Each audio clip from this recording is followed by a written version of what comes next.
Hello guys, this is UniversalGiant. Welcome back for more of Let's Play Pokémon SoulSilver. Last time, we took down the first member of the Elite Four, the Psychic type Will. And today, we're going to be moving on to the second. Former Fuchsia City Gym Leader Koga.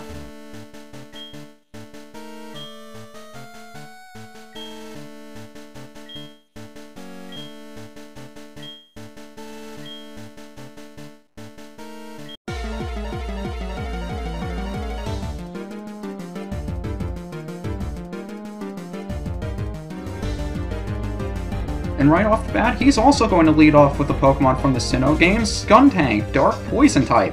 Weak to ground! How convenient for HCB. But by God, if any Pokemon cry could have a terrible stench, it's Skuntank's. And I'm hoping that it Oko's just so I could show it to you, but this thing's a pretty good tank. Now the nice thing about him using Dig, just like Surf is more powerful when the opponent uses Dive, Earthquake is more powerful when the opponent uses Dig.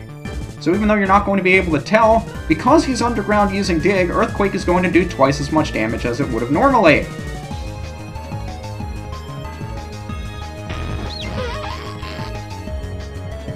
I don't know why I said you could potentially hear its cry because I'm replacing background. I don't know, I'll stick it in, I guess. Crobat! Oh boy, this thing.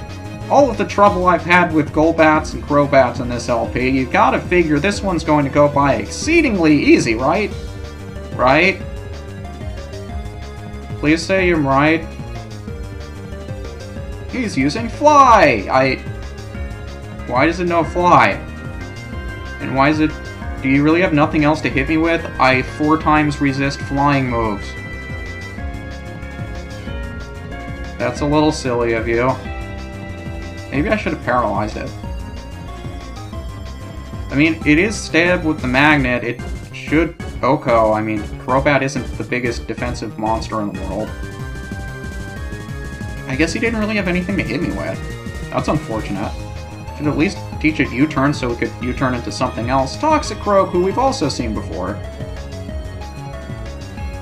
It's a little bit underwhelming having gone through all of the Gym Leader rematches, because most of these Pokemon from the foreign regions that you wouldn't have seen had you not gone through the trouble to set up the rematches, you would have seen for the first time here, and that was the case for me when I played through Heart Gold, because this was the first time I'd ever seen these kinds of Pokemon, and I swore for the life of me that Toxicroak was a water type, because it's a freaking frog! Venomoth again... Let's roast it with Lupus. Lupus hasn't gotten much love, and he's so far been the only one to be knocked out in these fights, so might as well get him in here somewhere. But even though his daughter's rematch was almost identical to his original team, it's nice to see Koga's brought in a couple of new poison types.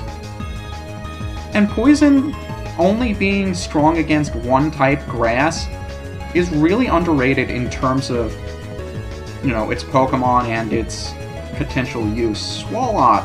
I don't think we've seen one of these before. Guess I'll work Klaus in here next. Swalot is the evolved form of Gulpin from the Hoenn games. I have no idea what it's supposed to be. Kinda looks like an upside-down trash bag with how big its mouth is, and...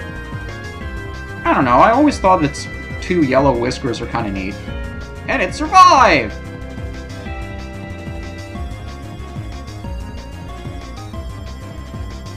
So now it's sitting at +1 special defense, and he's definitely going to heal it.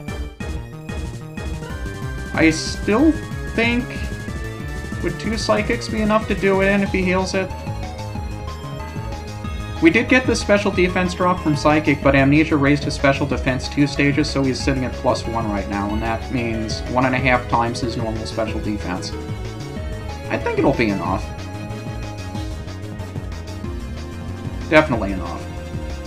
Shadow Ball may be enough to do it in at this range, but I don't want to take the chance.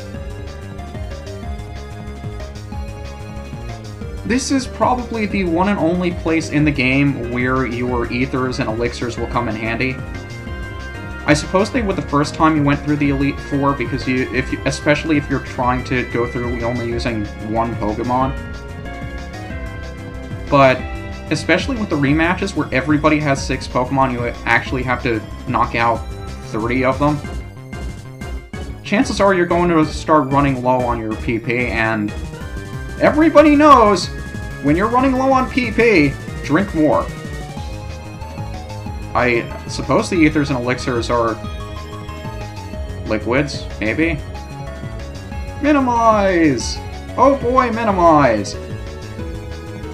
Now, I've been lucky up to this point, and I'm only saying this because I'm somewhat hoping that it goes against me just for the sake of humor. That every time somebody has used an evasion-raising move, I've always been able to hit them on the next turn and knock them out. So you can only imagine what's going to happen next. Really? I still have to hit one more, unless this is a crit, because he's definitely going to survive it like he did last time. You know the wonderful thing about that, though? Even though he has a move that raises his evasion, because he got that special defense drop, I know for a fact that Swift, a move that never ever misses, is going to Oko this turn. You forgot he still had Swift, didn't you? I did too, until that moment when I started explaining it.